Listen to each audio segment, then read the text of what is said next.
Good morning, everyone, and welcome to another Canadian Nuclear Isotope Council webinar. My name is Evan Cameron, and I'm the Manager of Public Affairs and Communications here at the CNIC.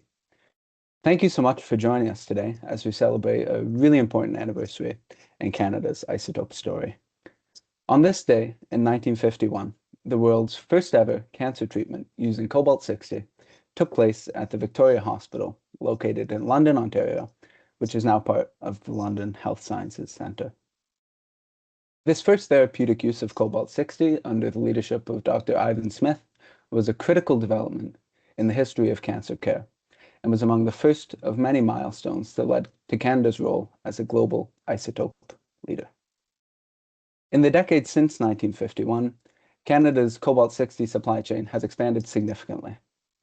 Today, Canada produces over half of the global supply of Cobalt-60 and also plays a critical role in processing and patient delivery. While I am indeed very tempted to share more about this great Canadian success story now, I will leave that to the distinguished speakers who have joined us here today. We're thrilled to be joined by leaders from Cameco, Bruce Power, Nordion, and the Sunnybrook Health Sciences Centre, who will provide an overview of their really critical role in Canada's Cobalt-60 supply chain and patient delivery network. Before I introduce our first speaker, I'll remind the audience that we welcome your questions. Microsoft Teams has a Q&A function, which you should see at the top of your screen. Please feel free to submit any questions you have throughout the event. We've left about 10 minutes at the end of the event for questions and answers, so they will be addressed then. With that said, I'm really glad to introduce our first speaker. Doug Jensen is the functional leader of Cameco Fuel Manufacturing, Cameco Corporation's fuel fabrication organization, holding the position of general manager there since 2015. Prior to that, Doug managed operations at the Cameco Fuel Manufacturing, Port Hope and Cobourg locations. Prior to joining Cameco in 2009, Doug spent over 10 years with General Motors of Canada, spanning several leadership roles. Doug's a professional engineer and is the past president of the Northumberland Manufacturers Association. And I see Doug here. We were having some technical difficulties, but it seems like it has all worked out. So Doug, I will pass the floor over to you. Yes, thank you so much, Evan. Hopefully you can hear me okay. Yes, we can. Thank you. And you can see my screen. Yes, indeed. And thank you for that introduction, and also to the Canadian Nuclear Isotope Council for having me here today. Because the Cobalt-60 supply chain is such a really exciting and a really Canadian success story built on collaboration, partnership that exists in the supply chain. And so I'm really honored to be here today, along with such really strong partners such as Bruce Power and Nordion, to be part of this great story. But you might ask, why is Cameco here? Why does the Canadian Mining and Energy Company, which is what Cameco stands for, what's their role and why do they deserve to be on the stage? So I'll come at this in a couple of ways. One of them is not so obvious, and one of them is quite obvious. But I'll start with the not so obvious one first, and that's, where do the neutrons come from? And in the Canadian Cobalt-60 context, the neutrons, they come from your natural uranium in the form of uranium dioxide reactor fuel. And this is our core business at Cameco, from mining and milling of uranium in northern Saskatchewan, refining and converting it into a uranium fuel-ready components in Blind River and Port Hope, Ontario, and then finally fuel fabrication into CANDU fuel bundles here in Port Hope in Ontario as well. Yeah, the primary purpose of the fuel is to generate carbon-free electricity, but in doing so, we provide neutrons as a source for cobalt targets. So I'd be remiss if I didn't have a conversation around the cobalt supply chain and not talk about those important neutrons, and more importantly, the great people at Cameco that work every day to make sure that they're not only providing energy security, but also a really important element in this Cobalt-60 supply chain. But that also brings me to the more obvious contribution of Cameco to the Cobalt-60 supply chain, and that's the production of Cobalt-59 targets. In this lower area of the slide, fuel fabrication, it turns out that many of the technical competencies that are required for the supply of high-quality nuclear fuel, they also apply to the production of cobalt targets. CANDU fuel pellets are contained within zirconium metal or zircaloy tubes, just like the Cobalt 59 slugs are. And zircaloy, it's a special material, has many redeeming qualities, corrosion resistance, it's light, it's strong, and most importantly, the neutron economy is very good with zirconium. It also has its challenges as a material. It's generally soft. It's hard to work with. It likes to gall a lot. It's difficult to weld. It distorts a lot, and it's also pyrophoric, which means that if you make it fine enough, it'll catch on fire all by itself. But it turns out we have competency working with zirconium because of our experience in fuel, and that lends very nicely into the cobalt supply chain. So we start with tubing, and so it's really important in this target that this tubing it's solid, it has no voids in it, it can't leak, and so that process of producing nuclear fuel tubing is similar to producing target tubing. It's a process that's called cold filtering. Don't be fooled by the red glowing in the middle graphic. It's actually a cold process that's done. It's very precise. That's why we use it, and it produces the grain structure that's required to make sure that the target tube has good wall integrity. I would say it's important also to note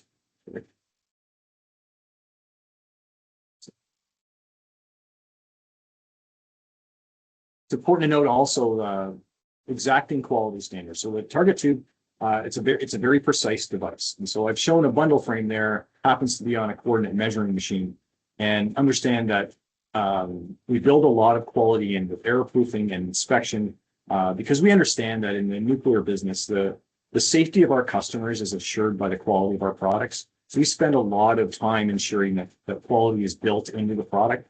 And again, this cold filtering process is one where it's very easy to build quality in because it's a very precise process.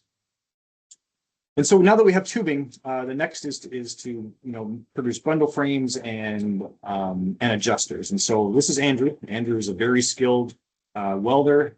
He produces many of our targets. And with his colleagues that I'll explain about, he's working right now in this picture in a controlled atmosphere chamber. The atmosphere is mostly helium in that chamber because helium is not only inert, provides suitable cover gas for welding, but more importantly, it's a very small molecule. So the pencils, they become filled with helium when we weld and close them together. And that's important for the next step in the process is when we remove them from the chamber, we put them into a deep vacuum chamber, draw a large vacuum, and ensure that there's no helium coming out of those pencils. So helium being a very small molecule, if there were a leak or a void in that weld, we would detect it in-house and we would regrade. It almost never happens, but that's important, a very important quality assurance step. So from there, the targets, the pencils are assembled into bundle frames, and those bundle frames are assembled onto a center rod. And you can see in that right-hand picture, that's some bundle frames with element cups stacked end to end in the carriers that we use for assembly.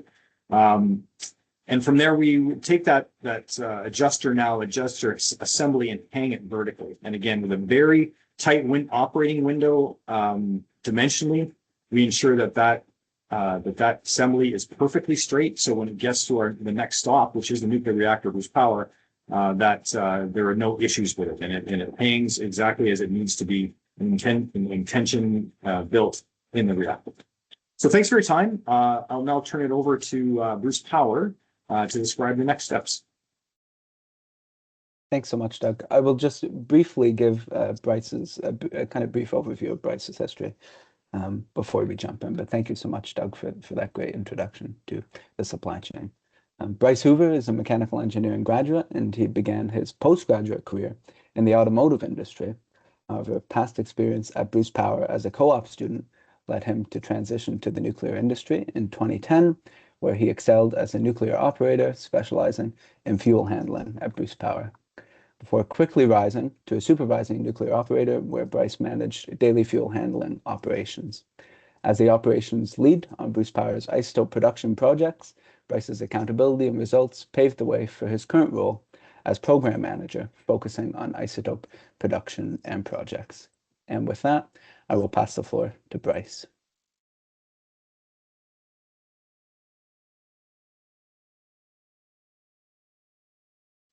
Sorry, just coming off mute there. All right. Thank you, Evan, for the introduction. So here at Bruce Power, our main purpose is to positively impact millions of people by producing electricity for the province of Ontario.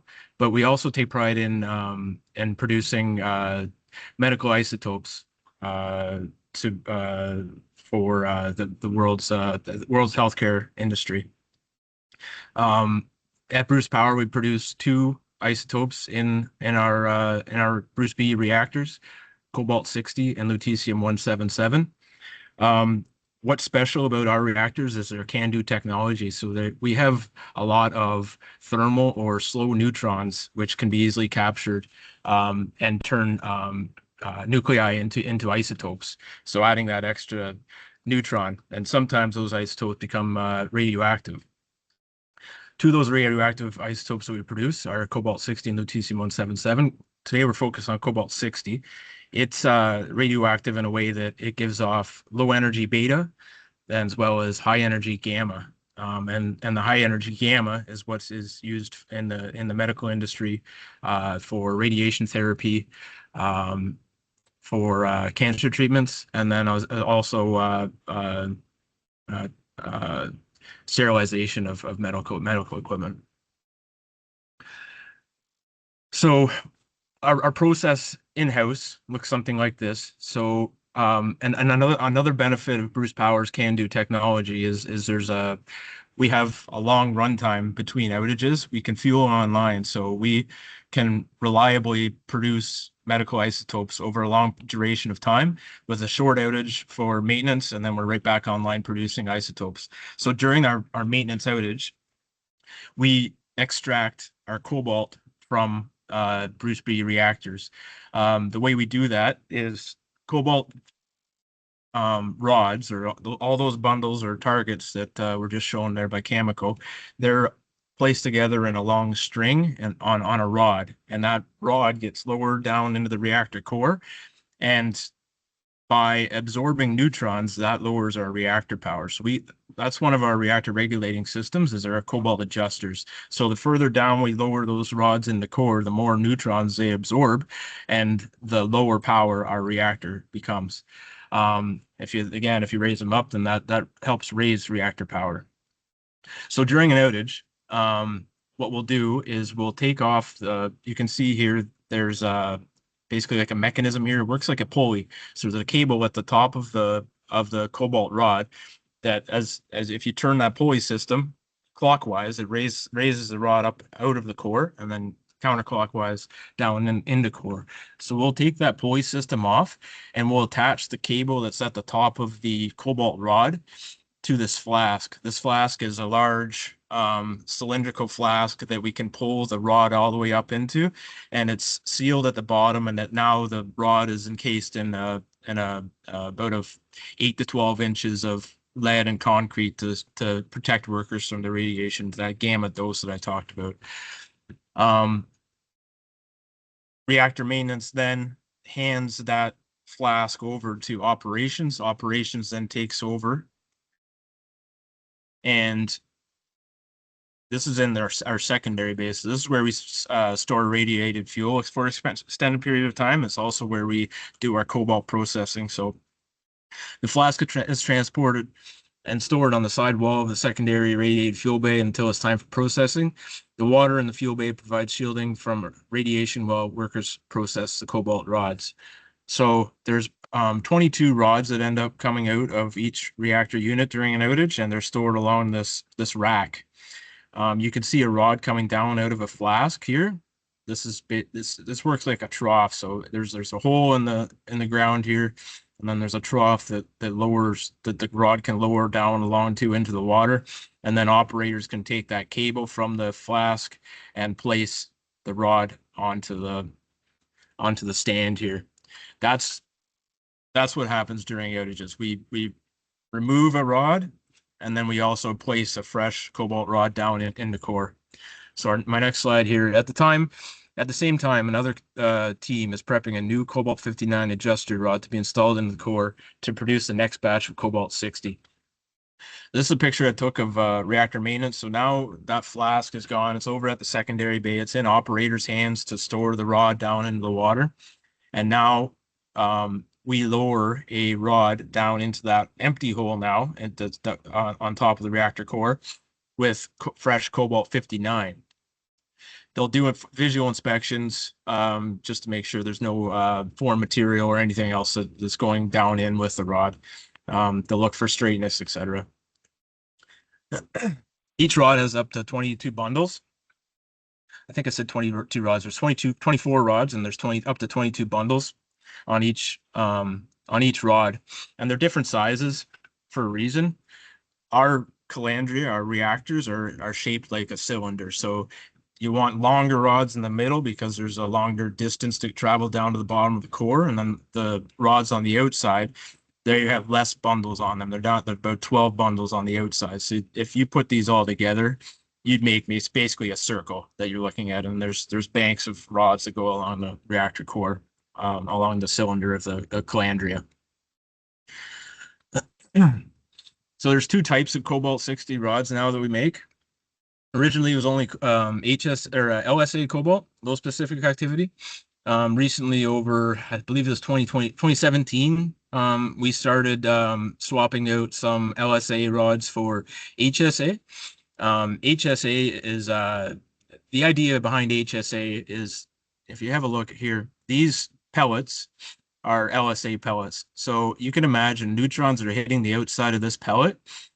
A lot of those neutrons aren't getting to the center. So the center of this pellet is still going to remain a lot of Cobalt-59 still. It's not going to absorb that extra neutron to become Cobalt-60. With these smaller pellets and in a circle, so we make up the same basic mass of Cobalt-59 going down in the core, but we'll use pellets in a circle, and the center of the pellets, the HSA pellets, is now empty. So you can imagine most, if not all, Cobalt-59 pellets are going to get hit and absorb that neutron. They'll come out at a much higher specific activity, higher gamma, and which can be used for radiation therapy and the treatment of certain cancers and complex brain conditions. So brain radiation therapy, which you'll hear about later on here. This is a picture of some operators up on top of the gantry that travels back and forth over the water. Those operators will, what happens here is it's set down into what's called our positioner. Our positioner pulls on the rod, breaks the rod that the bundles were all sitting on, and then the operators can take out the individual bundles off of that rod, slide them off the rod, and place them into, this is just basically like a large type B dangerous goods container. We'll load a certain amount of bundles into that container. There's a limit to how much curies we can put inside of each container. Once we hit that limit, the lid goes on, and we'll have Nordion back their truck up. We'll lower down each container down onto the truck. We usually ship 4 containers at once. And that's how we get Cobalt out the door. We've been safely producing Cobalt-60 for a number of years. Extremely reliable on both our Cobalt-60 and LE-177 programs. And I think that's it. Thank you so much, Bryce. That was super informative. And as somebody who talks a lot about isotopes, I even learned something there. So I really appreciate you taking the time to share that with us. Next up, we'll move over to the processing side of the Cobalt supply chain with Richard Wiens from Nordion. He's the Director of Business Development and Strategic Supply at Nordion, a Sotera health company. Nordion is a leading global provider of Cobalt-60 used in the sterilization and irradiation processes for medical devices, pharmaceuticals, food safety, and high-performance materials industries, as well as for the treatment of cancer. In his current role, he is focused on developing and implementing long-term strategies for maintaining the reliable supply of Cobalt-60 from reactors, around the world, and exploring opportunities for strategic growth. And with that, I will pass the floor over to Richard. The sound and visual check here. Evan, can you give me a thumbs up? You can hear me and see my slides? Yes, we can hear you and see your Perfect. slides. Awesome. Thanks so much, everybody. Glad to be here and talk about my very favorite subject in the world, which is Cobalt-60. I regret to tell you that I got to do a little bit of a commercial here for Nordion to start off, but this really is to point out that you know, we have really, and this is the Cobalt-60 story in a nutshell, right? Is we've got this kind of very, very local, you know, specialized capability, but has a huge global impact. We'll talk a little bit more about that later, but Nordion is actually one of 3 companies that fall under the Sotera Health brand. Of course, we're going to talk about Nordion in greater detail. Our sister companies are a company called Sterigenics, which owns and operates a network of contract sterilization facilities around the world. So these are places where you take your single-use medical devices to get them sterilized. They operate multiple modalities, including gamma and Cobalt, and they happen to also be our largest customer, which is great. And then on the other side, we have Nelson Labs, which is a microbiological lab testing company. And the part of the supply chain they participate in is understanding the microbiology around sterility control for your devices. So you have a device, you need to understand what kind of microbes likely to be on it, and then how you kill it. And then Sterigenics does the actual killing, and Nordion provides this Cobalt-60 source for that. Again, just a demonstration of how broad the industry largely is, as well as Sotera Health. We have 63 facilities in 13 countries and 5,000 customers. Not all of those are Nordion customers, of course, but it just gives you a sense of how broad this is and the impact ultimately that Cobalt-60 has on global healthcare. So in terms of Nordion, we've been around for a long, long time. We actually trace I think we were talking about the I'll get the number wrong here, 74th anniversary of the first cancer therapy treatment, which would have been done using a Cobalt-60 source made by the early instantiation of Nordion. We trace our roots back even further than that, to 1946. So next year we will celebrate our 80th anniversary. We've had various configurations, business configurations, commercial configurations over the years. We were acquired by Sotera, which I mentioned at the top in 2014, and we're now part of Sotera Health. We have a facility on the bottom right-hand side, you can see there, in Canada, Ontario, a suburb of Ottawa, about 260,000 square feet. We do lease some of that to BWXT for the production of other short-lived medical isotopes. And we have about 200 employees. 190 of those are in that Canada facility. And we also have a facility in north of London in a place called Milton in the UK. And that's the facility on the left. We have about 10 or so employees there. So that's part of our history. We're actually doing today the same things that we did starting in 1951. So if you see a picture on the left-hand side there, that's one of the original external beam therapy cancer treatments. You'll notice that it's got a 10,000 Curie advertisement there. This is a single 10,000 Curie source that was used for cancer treatment, and we're going to talk a lot more about the evolution of that technology. On the right-hand side, you can see a gamma processing facility. So this is the facility that we built for Johnson & Johnson in 1964 in a place called Somerville, New Jersey. It was the first large-scale gamma processing facility in the world.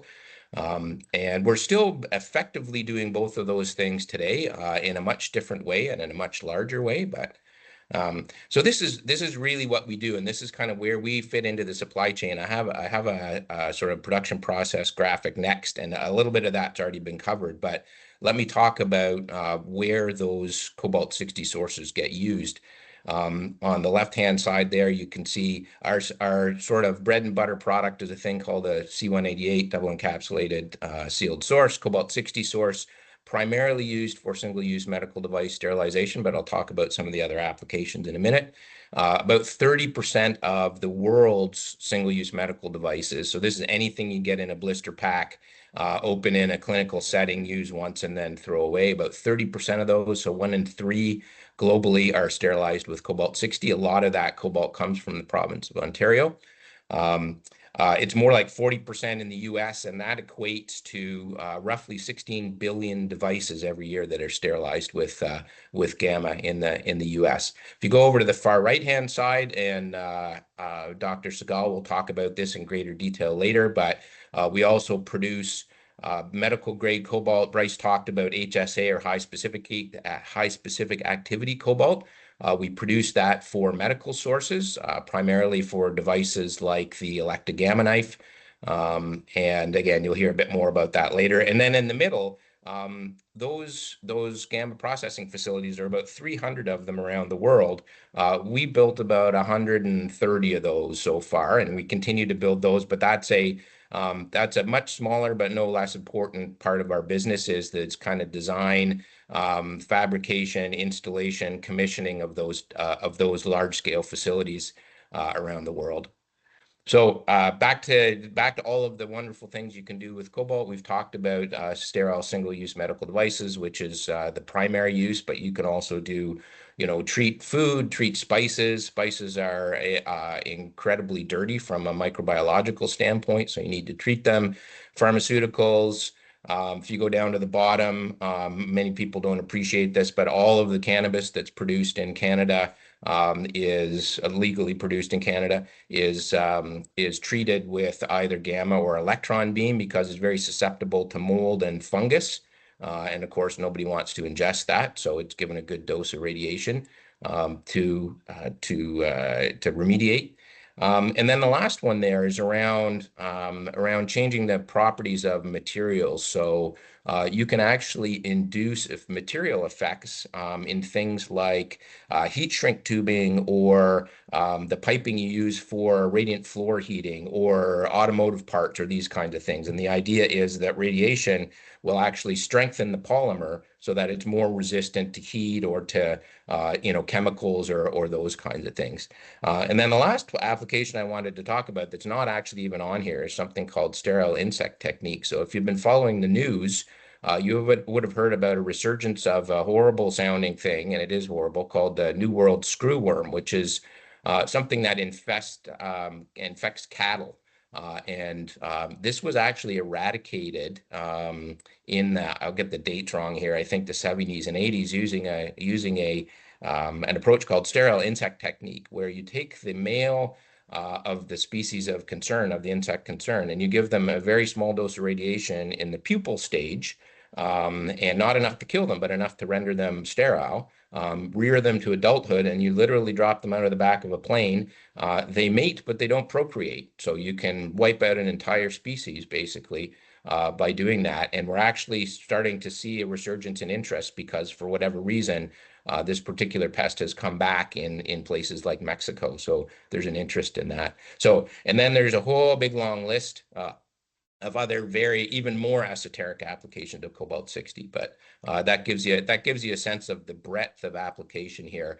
But primarily, again, used for healthcare, and used every single day.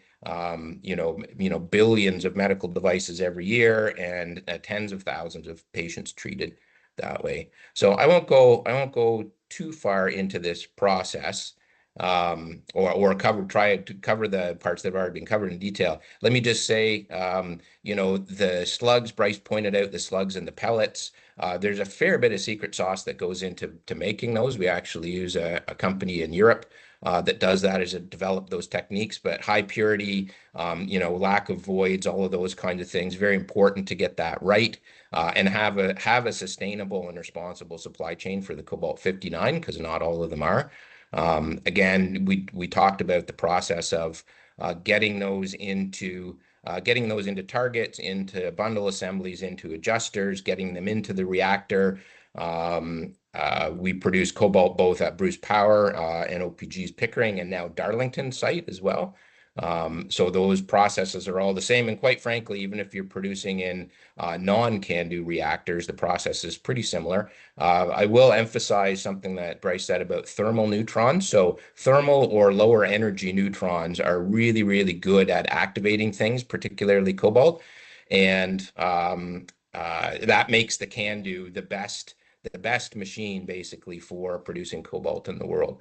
So we get those, as Bryce said, we get those that cobalt back to our facility in our Type B container. So one of the things that gives us sort of a competitive advantage globally is we have a huge fleet of those Type B containers. We have about 200 of them all told, which is, in my estimation, about 20 times as large as the next largest fleet. So really, really important for getting product not only from the reactor to Nordion, but then getting the finished product out. So we take those bundles, we take them down to the target level, we pull them back up into a hot cell.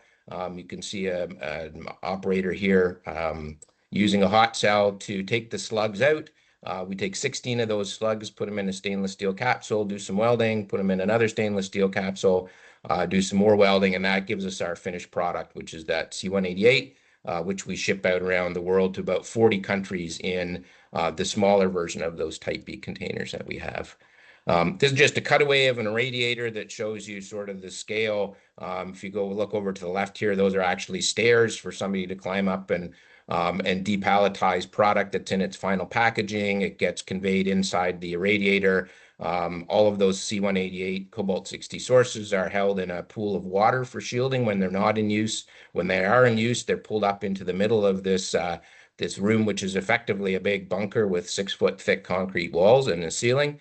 And the product is passed around that radiation source and for a prescribed amount of time that gives it the dose to kill whatever it is that you're trying to kill there.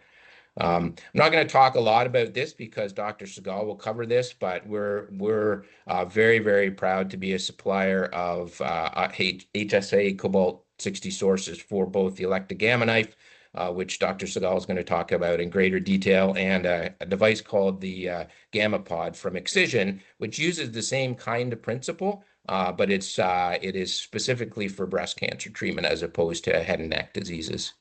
And then just again, a little bit around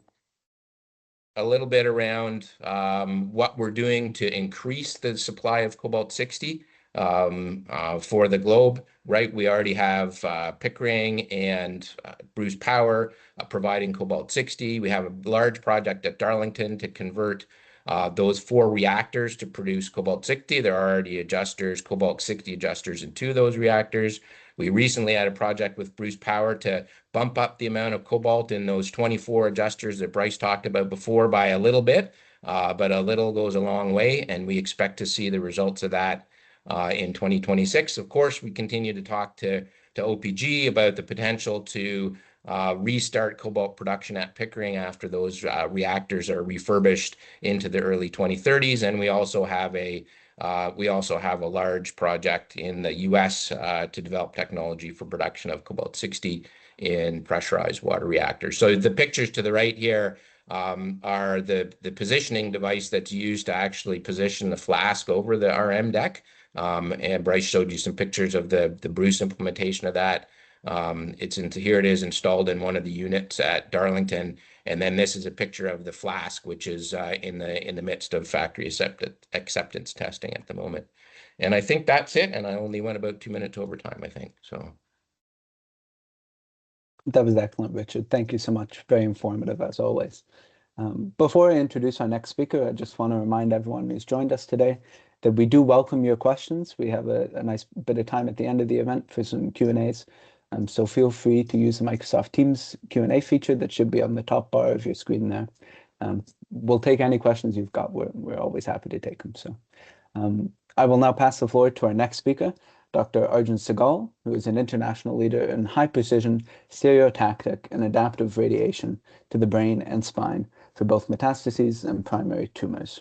He is the chief of the Department of Radiation Oncology at the Sunnybrook Odette Cancer Center, and he has published over 700 peer-reviewed papers, including in high-impact journals like the Journal of Clinical Oncology, Lancet Oncology, and the New England Journal of Medicine.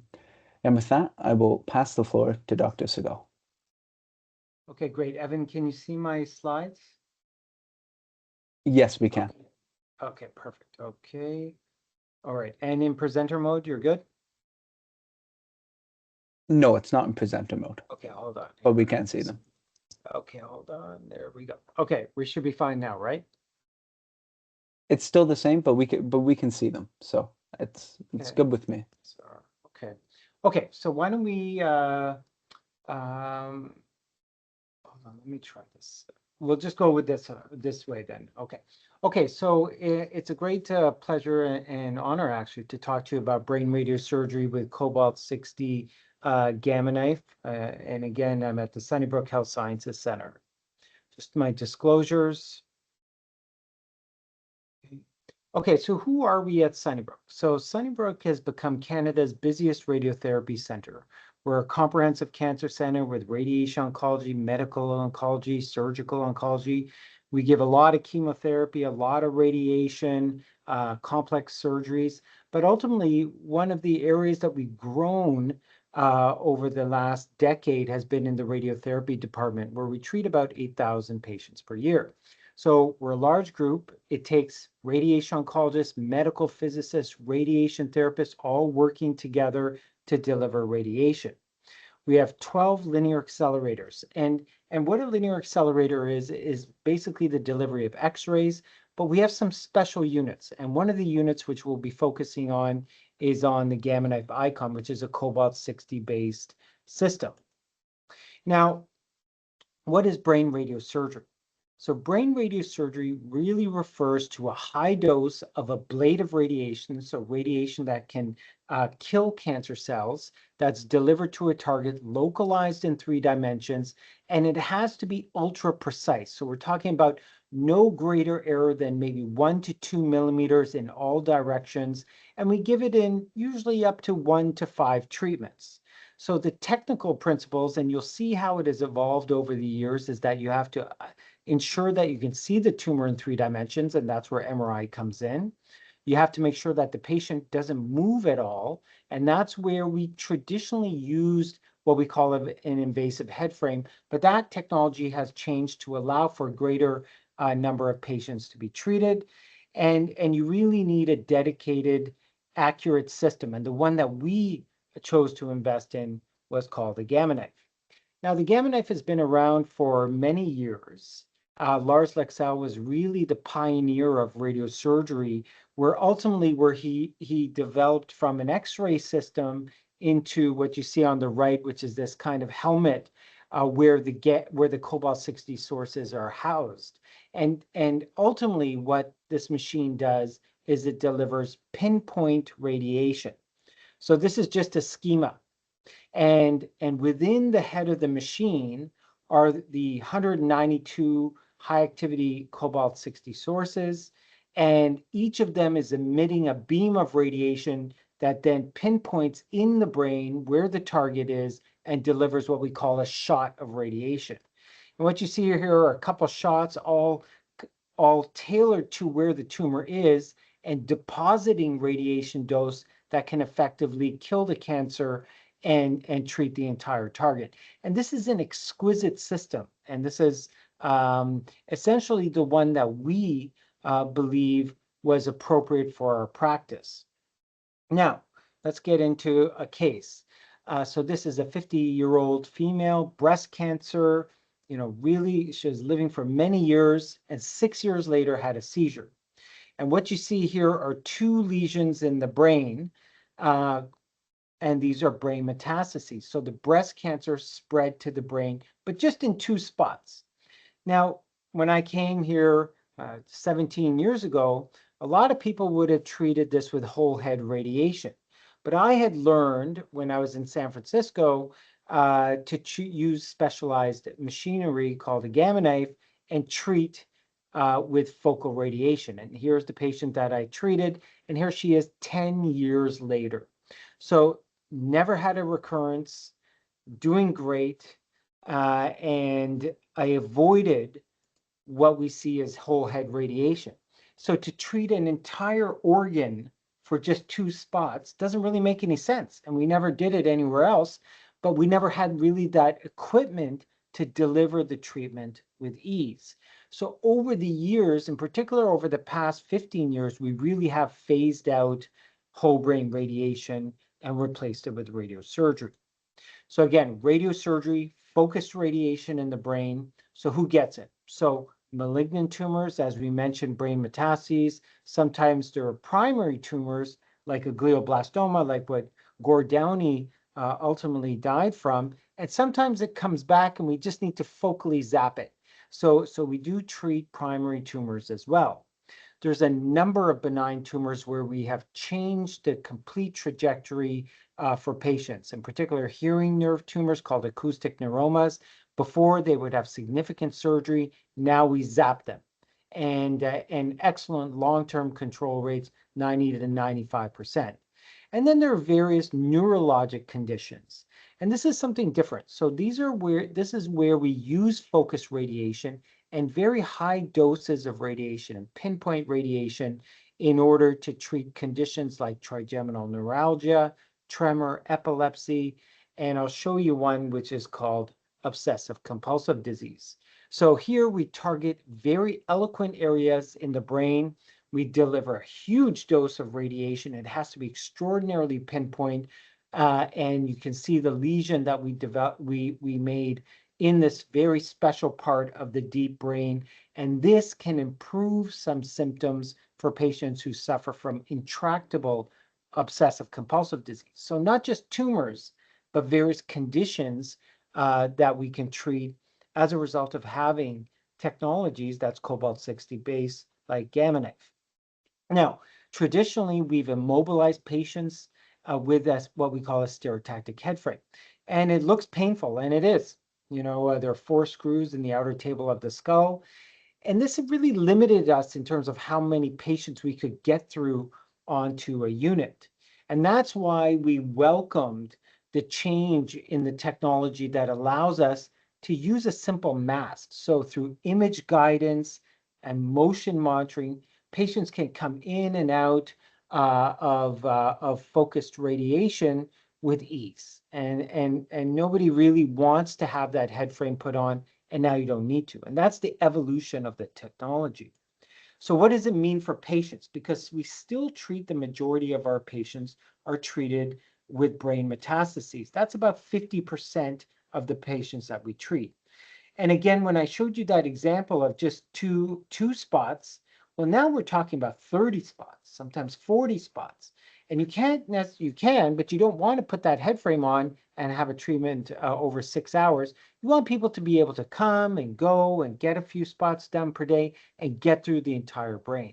And this is where we're making massive gains for patients as a result of technologies such as this in my institution, where you can really eloquently deliver a treatment no matter almost how many targets in the brain. And I've treated even patients with 80 brain metastases. So it's really a game changer in terms of what we can do for patients.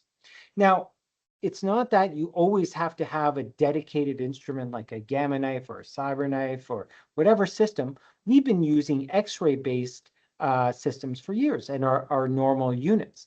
And for large tumors such as this tumor, we've done great with 5 treatments. And it's not, and so what we have to understand where we are at in this technological changing environment is when to use one technology versus the other. And they may have very different attributes, but you can see here, beautiful response in this patient's metastases that's happened over time. But not everybody responds. And there may be a different biologic impact based on the type of radiation. So I mentioned Gamma Knife is Cobalt-60 based, and a linear accelerator is X-ray based. So in this study, what they did was they resected or neurosurgical resection of tumors that failed either. So on the plot here, you can see a Gamma Knife enriched and a LINAC enriched. And what we found, and what these investigators found, is that the pattern of gene expression was different. So based on the type of radiation, different pathways are either being inactivated or being activated that caused a resistance. So this was really kind of interesting for me. So where does it come to play with this patient like this? So what you have is a big tumor here, which is a colon cancer lesion. We have to have surgery. This is life-threatening. Then you're left with a surgical bed and a few other targets. So what do you want to do? So the chance of control with any technology is maybe 50 to 60%. So I said, well, look, why don't we look at that ability to change the biologic response based on the type of radiation? And yeah, I'm going to use my X-ray based system and treat with 4 treatments of X-ray based focused radiation, and then bring them back and then use the gamma knife to deliver what we call the boost. So now what I'm trying to do is harnessing the biological impact embedded in technology and mixing and matching. And so we're launching this study because I think for some very difficult cancers in the brain to treat, like colon cancer metastases or spread from a colon cancer to the brain, we can do great. And this is the patient 3 years later. So I was very grateful to Bruce Power, who's helped fund this study, because when we do research, we do it on clinical trials, and clinical trials take enormous effort and financial means in order to test properly new treatments. And so we're really excited about what we think is a different way of doing a treatment for hard to treat cancers. So in conclusion, I would say the Sunnybrook Cobalt 60 Gamma Knife program is very busy. We do about 8 to 10 patients a day. We've innovated new approaches to maximize patient quality of life. Novel trials and programs are being offered and potentially as life-saving treatments.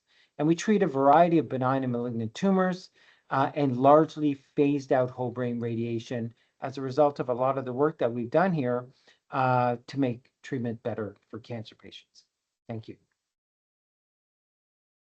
Thank you so much, Dr. Segal. Definitely learned a lot there, and also just so inspiring to hear about the critical work that you lead. So thank you so much for your time. We do have some time left now for some Q&As, which is great. So I have already seen a few come through the Q&A function. I see somebody has raised their hands, but because of the software we're using here, you can't actually unmute your microphone. So please just type your question into the Q&A function there. And of course, our panelists will be happy to take it. First question for the group. Don't know who would be best to answer this, but feel free to just unmute and answer when you're ready. I think it was Bryce that mentioned that cobalt is only harvested when the reactors go offline, and that can be several years apart. How does that inconsistency affect the global supply chain? Is there any coordination between the producers? So I can take that one. Sure. I would say a couple of things. First of all, a diverse supply chain really helps there, right? So we produce Cobalt 60 at 7 reactors in the province of Ontario, and of course they're not all down at the same time. So that kind of helps smooth things out. And we also continue to produce cobalt in other reactors that are not in Canada.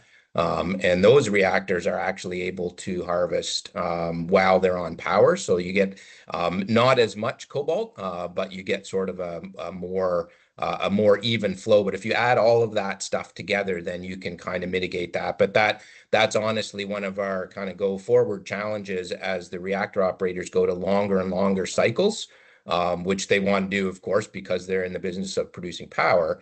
It means you get that much more time in between discharges. So it's a challenge, but it's managed through the diversity of supply. And to answer the second part of the question, yes, there are 5 producing countries in the world, and we tend to cooperate quite well, actually, about making sure that any cobalt that's not sold locally in those other 4 markets gets to market. Good question, though. Excellent. Thank you, Richard. I do see lots of questions coming in now, which is great. So we'll try to get to as many of them as we can before we're out of time. We have a question here. Is McMaster University's nuclear reactor in Hamilton or CNL in Chalk River involved with Bruce Power's Cobalt 60 value chain? And if so, how are they involved? No, they're not. We work with McMaster and CNL quite a bit, but they're not involved in our supply chain or radiation. That was a nice, easy answer. Thank you, Bryce. Another question I see here, how is irradiated cobalt-60 transported between locations, given that it's obviously moved in very large quantities at a single time? So those, in my presentation, I showed a picture of those type B containers. So those are large, basically large lumps of lead and steel, with a cavity in the middle to hold the container. And of course, they're licensed by the Canadian Nuclear Safety Commission and endorsed by other nuclear regulators around the world. But that's how you move it. There's some pretty specialized logistics involved in that, but from a physical transportation standpoint, they're moved in those type B containers. Excellent. Thank you, Richard. The next question is also addressed specifically for Nordion, so you're popular here today, Richard. Is the current tariff regime or environment impacting products exports to the USA, or are medical isotopes exempt from tariffs? Yeah, so it isn't today. So our products today qualify under CUSMA, so they are exempt from tariffs. Of course, we spend a lot of time and energy, more than I would like to, frankly, thinking about what tomorrow could look like. But today there are no tariffs imposed on those products. That's good to hear for sure. Thank you, Richard. I see something that's not a question, but is maybe worth noting anyways. We estimated that 75 million cancer patients have been treated to date with traditional cobalt-60 therapy units, which is excellent. That's quite a remarkable statistic when you think of it. Again, feel free to send your questions in the chat. I think I missed one earlier. Oh yeah, what type of skills and expertise will be needed in the future workforce to sustain Canada's leadership in cobalt-60 innovation? I can answer this on behalf of Bruce Power, and then Richard can maybe answer for Nordion. So we're a nuclear operator. So if you're looking to get into nuclear operations, there's many courses out there that you could take. McMaster puts a good nuclear engineering course on, power engineering at Georgian. You can reach out to me, and I can give some suggestions on different courses you could take at different universities and colleges in the area. But yeah, we are the irradiator and we're a nuclear operator. So getting in through nuclear operations would be your best bet to impact what we do here at Bruce Power. Yeah, I would echo that with one sort of subcomponent, which is around radiation protection. So, all of these industries require people who understand radiation and safety and kind of marry those two things together.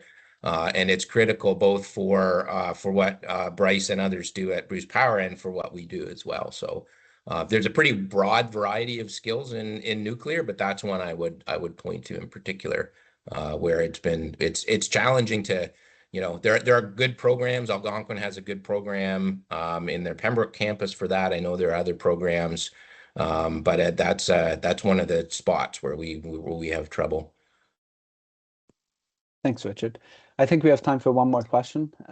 This is kind of similar to a question from earlier, but a bit of a different bit on the end here. Given that cobalt-60 has a production time frame of 18 to 60 months, how do suppliers manage to meet the annual demand for this isotope? And the new part there is, are shortages common?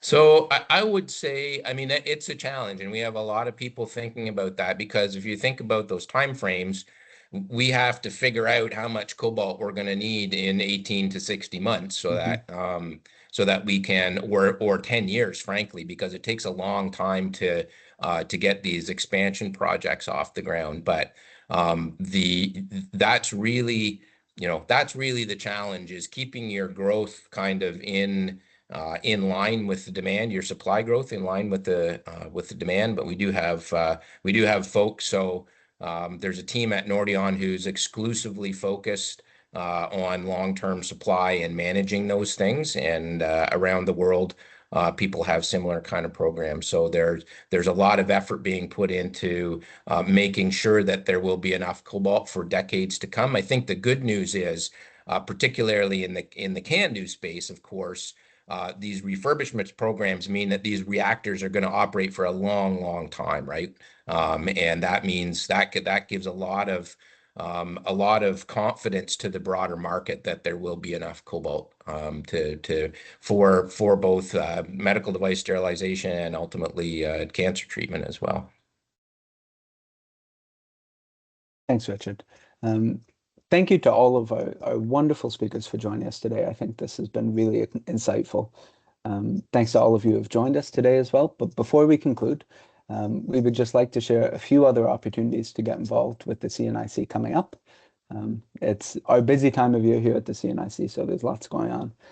The first opportunity is our next webinar. We host a whole bunch throughout the year, and the next one will be on the 18th of November, which is a member showcase webinar. So we've brought a whole bunch of new folks on board to the CNIC in recent months, and we're going to give a few of them the opportunity to showcase some of their work.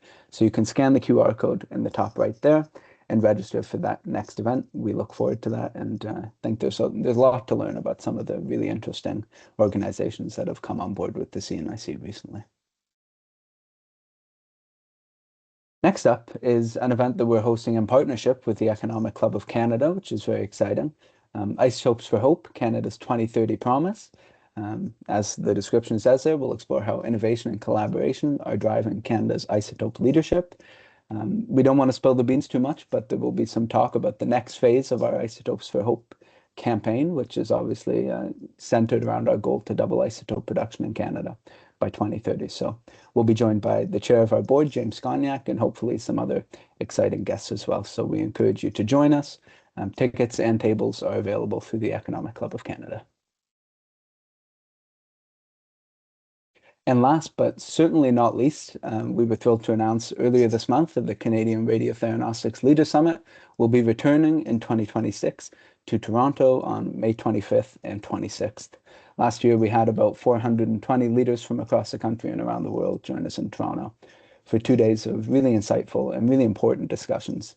It's an excellent opportunity to bring the entire supply chain together in one room. So we hope you will join us next May in Toronto. Tickets are not on sale yet, but they will be on sale soon. So you can follow the CNIC on LinkedIn, X, and Facebook, and you can sign up for our newsletter to learn more when the information is available. We will certainly be putting lots of information out there when tickets are on sale. So we hope you will join us for that. And with that, I thank you all for attending today. I once again thank our wonderful speakers for joining us, and hope you all have a wonderful rest of your day. Thank you so much.